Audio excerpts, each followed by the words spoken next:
할렐루야. 하나님께서 우리에게 새로운 한 해를 선물로 주셨습니다. 오늘 우리가 신년 감사주일 예배를 드리게 됩니다. 오늘은 한 해의 첫 열매입니다. 첫 주입니다. 바라기는 오늘 예배 참석하신 모든 분들이 남은 52주 다 개근하셔서 주일을 성수하시며 믿음으로 승리하시기를 기원합니다. 매주마다 주님 주시는 말씀의 능력과 은혜를 공급하여 날마다 승리의 삶을 살아가는 이런 모두가 되시기를 바랍니다. 올해 우리 교회 표어는 보라 내가 새 일을 행하리라입니다. 같이 보겠습니다. 보라 내가 새 일을, 어떤 일을? 어떤 일을? 어떤 일을요? 새 일을 어떻게 하리라? 행하리라. 보라 내가 어떤 일을요? 새 일을 행하리라 말씀하십니다. 하나님은 광야 가운데 사막 가운데도 길을 내시며 물을 내시며 새로운 일들을 행하시는 분이십니다. 여러분께서 올 한해 어떤 마음으로 시작하십니까?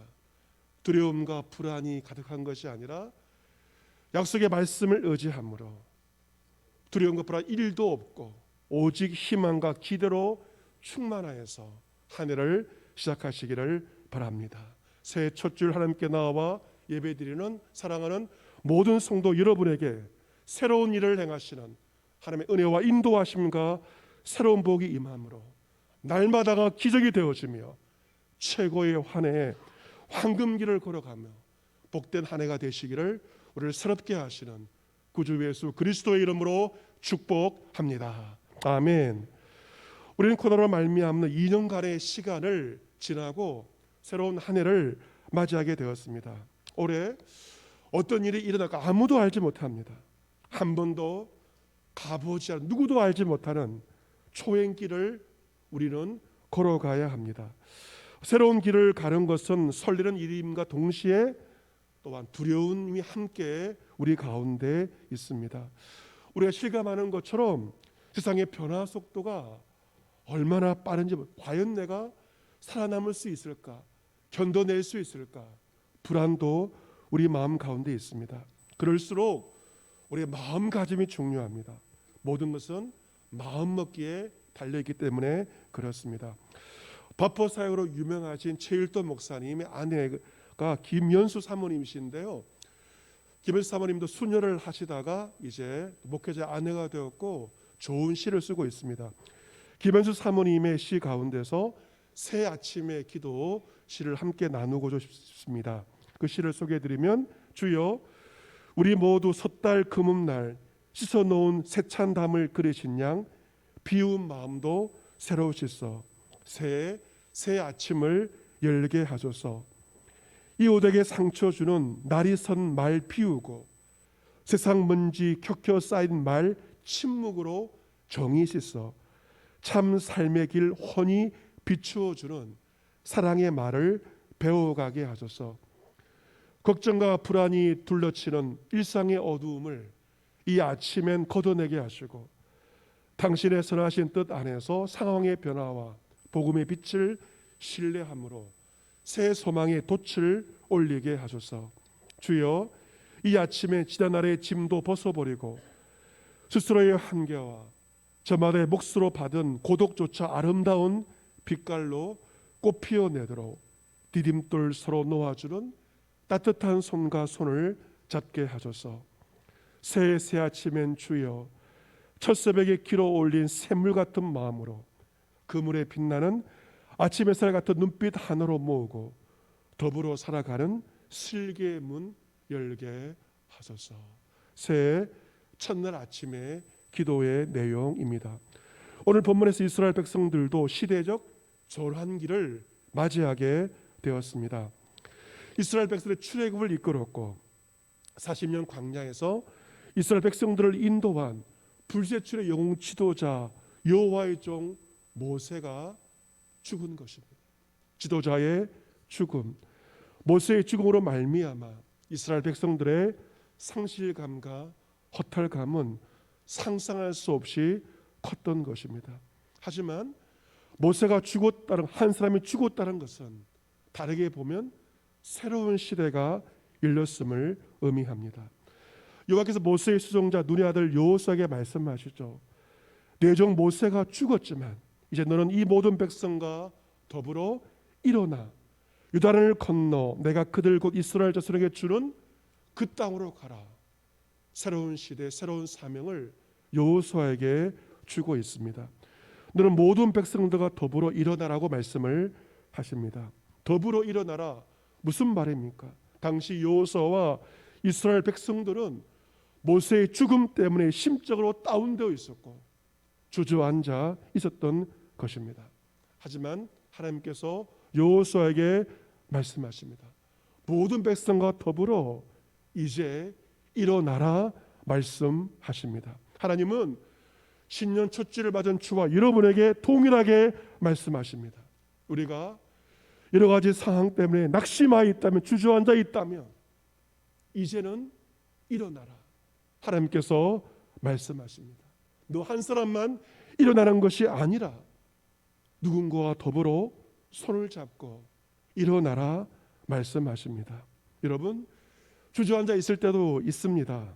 일어날 때가 있는데 바로 지금은 일어나야 할 때입니다. 이제 일어나서 요단강을 건너 내가 주는 그 땅으로 나아가라 말씀하십니다. 지난 40년 이스라엘 백성들은 하나님의 심판을 받아 40년 광야를 맴돌면서 광야살이를 하였습니다. 왜 그들이 시간을 낭비했습니까? 가나안 땅을 주시겠다 약속의 말씀을 믿기보다는 눈에 보이는 가나안 사람과 가나안의 현실을 더 크게 보았기 때문입니다. 하지만 하나님께서 명확하게 방향을 제시하십니다. 이제는 더 이상 광야에서 맴도는 인생이 아니라 내가 주님과 약속한 그 땅 가나안 땅으로 너희가 나아가야 한다 말씀하십니다. 어디를 향해 가라는 것입니까? 내가 주는 바로 그 땅이 있다는 것입니다. 세상의 많은 땅 중에 하나가 아닙니다. 사람들이 갖고 싶어하는 그러한 땅도 아닙니다. 내가 주마 약속한 바로 그 땅으로 나아가라 말씀하십니다. 올 한해 하나님께서 여러분에게 주시고자 하시는 바로 약속의 그 땅이 있습니다. 아마 중고등학생 자녀들에게는 하나님께서 인도하신 그 학교가 분명히 있습니다. 그 땅 학교를 향해서 나아가는 것입니다. 취업을 준비하는 이에게는 하나님이 주시고자 하시는 약속의 땅, 바로 그 땅이 있습니다. 그 땅을 향하여 나아가는 것입니다. 직장을 퇴직한 이들에게는 인생의 후반전이 기다리고 있습니다. 하나님이 예비하신 그 땅을 향하여 인생의 후반전 나아가는 것입니다. 하나님께서 여러분 각자에게 예배해 놓으신 바로 그곳, 그 땅이 있습니다. 우리 교회가 나아가야 할 바로 그 땅, 그것도 있는데 그 땅을 향하여 나아가라 말씀하십니다. 그 땅이 어떤 땅인지가 본문 3절과 4절에 나와 있죠. 구체적으로 묘사되어 있습니다.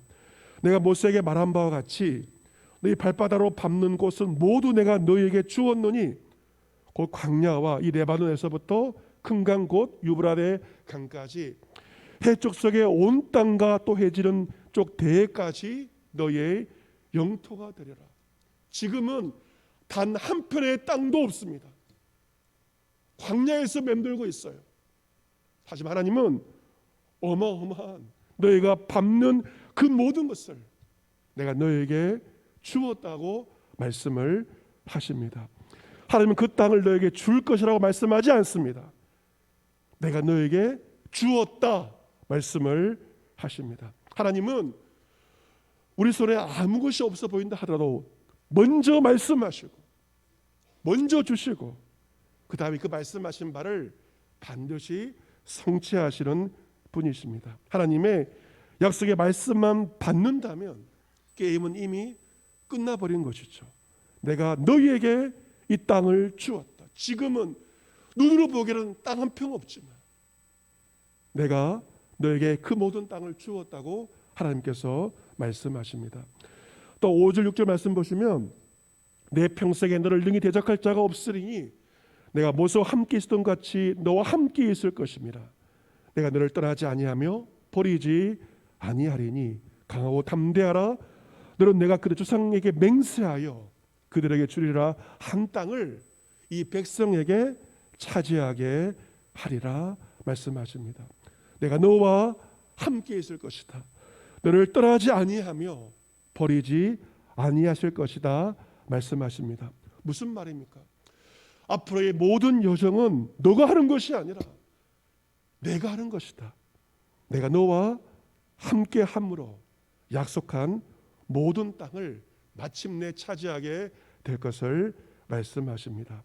여러분, 약속의 그 땅은 누가 차지하는 것일까요?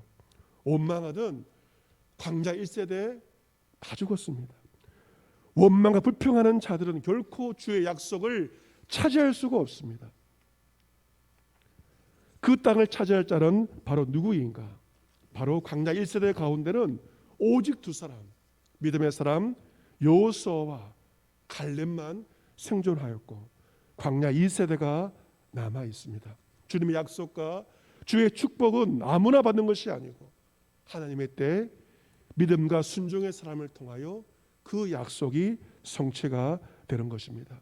하지만 그 가나안 땅을 약속을 받았지만 차지하는 과정은 만만치 않을 것입니다. 그래서 하나님께서 여호수아에게 말씀하시죠. 강하고 담대하라 말씀하십니다. 같이 해볼까요? 강하고 담대하라. 강하고 담대하라. 너와 함께 있을 것입니다. 내가 너를 떠나지 아니하며 버리지 아니하리니 강하고 담대하라. 무슨 말입니까? 지금 여호수아의 마음은 강하지 못합니다. 담대하지 못합니다. 하지만 내가 너와 함께 있고 너를 떠나지 않기 때문에 버리지 아니할 것이기에 너는 강하고 담대하라. 하나님께서 여호수아에게 이스라엘 백성들에게 말씀하고 있습니다. 본문 7절 8절 같이 한번 읽어볼까요? 7절과 8절 같이 읽습니다. 시작. 오직 강하고 극히 담대하여 나의 종 모세가 내게 명령한 그 율법을 다 지켜 행하고 오로나 좌로나 치우치지 말라. 그 다음에 어디로 가든지 형통하리니 율법책을 내비에서 떠나지 말게 하며 주야로 그것을 묵상하여 그 안에 기록된 대로 다 지켜 행하라. 그리하면 내 길이 평탄하게 될 것이며 내가 형통하리라. 아멘. 주목해야 할 단어는 어떤 단어일까요? 8절에 있는 평탄 그리고 형통입니다. 이 형통, 만사 형통과 평탄은 우리 모든 사람들이 좋아하고 섬하는 것이죠. 특별히 새해를 맞이하여 모든 사람들이 평탄함과 형통을 원하고 있습니다. 하지만 이 평탄과 형통을 원한다고 얻을 수 있는 것이 아닙니다. 진정한 평탄과 형통의 비결을 하나님께서 말씀하십니다. 이제 그들은 광야의 생활을 종집을 찍고 한 번도 가보지 않지만 약속의 땅인 가나안 땅으로 나아갑니다. 그 과정이 쉽지만 않을 것입니다. 그 땅으로 나아갈 때 어떻게 하면 형통하고 평탄할 수가 있는가? 말씀입니다. 말씀의 내비게이션을 가지고 나아갈 때 너의 그 모든 길이 결국 평탄하게 될 것이며 내가 형통의 사람이 될 것을 하나님께서 형통과 평탄의 비결 열쇠를 여호수아와 백성들에게 우리에게 열쇠를 주고 있습니다. 1단계가 무엇입니까? 먼저 하나님의 말씀을 내 입에서 떠나지 말게 하라 말씀하고 있습니다. 입만 열면 우리 입술에 주의 말씀이 나와야 한다는 것이죠. 2단계 그 말씀을 주야로 묵상하라 하는 것입니다. 24시간 꿈을 꿀 때에도 주의 말씀을 생각을 하는 것입니다. 3단계는 무엇입니까? 그 안에 기록된 대로 다 지켜 행하라는 것입니다. 여러분 지금 어느 단계에 해당이 되십니까? 1단계 주의 말씀을 입에서 떠나지 말게 하라. 2단계 그 말씀을 주야로 묵상하라. 늘 고개를 쳐박고 핸드폰을 보는 것이 아니라 고개를 들어 하늘을 바라보며 주의 말씀을 묵상하는 것입니다. 3단계 그 안에 기록대로 다 지켜 행하는 1단계, 2단계, 3단계. 1단계 기본부터 하셔서 2단계를 거쳐서 가장 중요한 것은 3단계 그 모든 말씀을 다 지켜 행하는 것입니다. 가장 중요한 것은 3단계 말씀을 실천하는 것이 되겠습니다. 머리가 아니라 머리만 커져가는 것이 아니라 우리 손과 발로 말씀을 준행하는 것입니다. 그 말씀을 다 지켜 행할 때 올 한 해 우리의 길이 평탄하게 될 것이며 형통하게 될 것을 말씀하십니다. 여러분, 오늘 이 예배를 들으면서 가장 작은 것부터 즉시하시기를 바랍니다. 내일부터 성경을 읽겠다가 아니라 오늘부터 말씀을 펴시고요, 오늘부터 한 절이라도 말씀을 읽는 습관을 통하여서 우리는 말씀을 지키는 그 단계까지 나아갈 수가 있습니다. 목회자와 항주원직들이 좋은 본을 보여야 할 것입니다. 새로운 한 해 기관장들, 부서장들, 세워진 모든 일꾼들이 말씀을 행하는 본을 보이셔야 할 것입니다. 맡겨진 책임자들이 말씀의 좋은 본을 보일 때 모든 주담의 구성원들이 한 마음으로 말씀에 순종하는 삶을 살게 될 것입니다.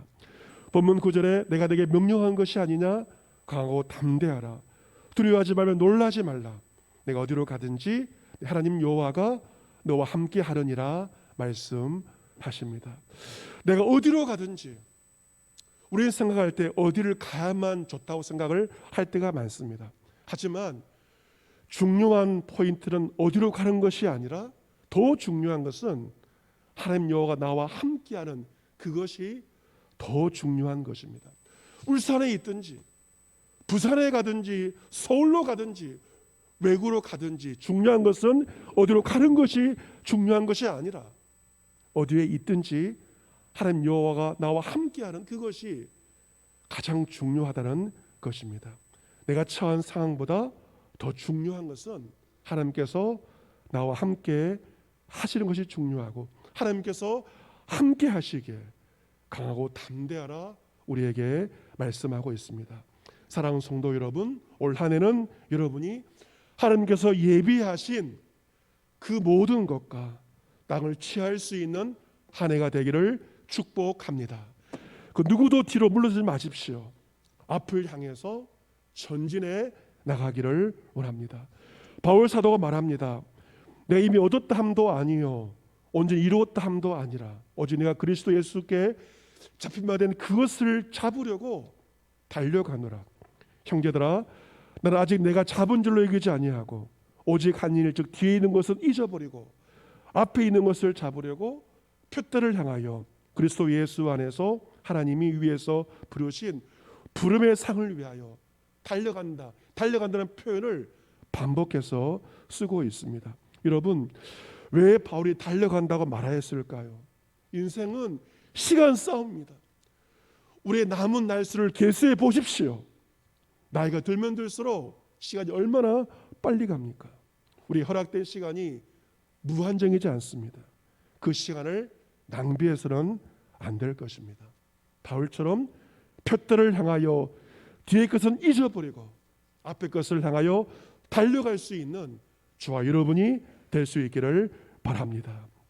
우리가 길을 모를 때 어떻게 합니까? 운전대에 섰을 때 제일 먼저 내비게이션을 켜고 소요 시간을 확인하고 길을 떠나지 않습니까? 여러분이 날마다 말씀의 내비게이션을 켜고 말씀의 조명하심 가운데 날마다의 삶을 살아가시기를 바랍니다.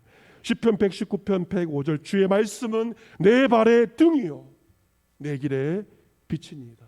아무리 세상이 어두워도 주의 말씀을 비춘다면 그 말씀은 내 발의 등이 되고 내 길의 빛이 되므로 실족하지 않고 목적지까지 약속의 그 땅까지 우리는 나아가게 될 것입니다. 올 한 해 오직 주의 말씀을 내비게이션 삼아 강하고 담대하게 나아가서 하나님 주시고자 예배하신 그 땅을 차지하는 축복의 주인공 다 될 수 있게 되기를 우리 구주 예수 그리스도의 이름으로 축복합니다.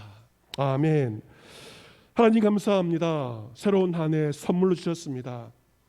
두려움과 불안은 다 사라지게 하시고 희망과 기도로 충만케 하여 주옵시고 날마다 내 생각이 아닌 주의 말씀을 내비게이션 삼아 나아갈 때 약속의 그 땅에 도착하여 주를 찬송하며 경배하게 하여 주옵소서. 낙심과 불안의 모든 자리에서 일어나게 하여 주옵시고 표들을 향하여 달려가게 하여 주옵소서. 올 한 해 하나님께 찬송과 영광을 올려드리는 승리하는 복된 한 해 되게 하옵소서. 믿사옵고 구주 예수 그리스도의 이름으로 감사하며 기도합니다. 아멘.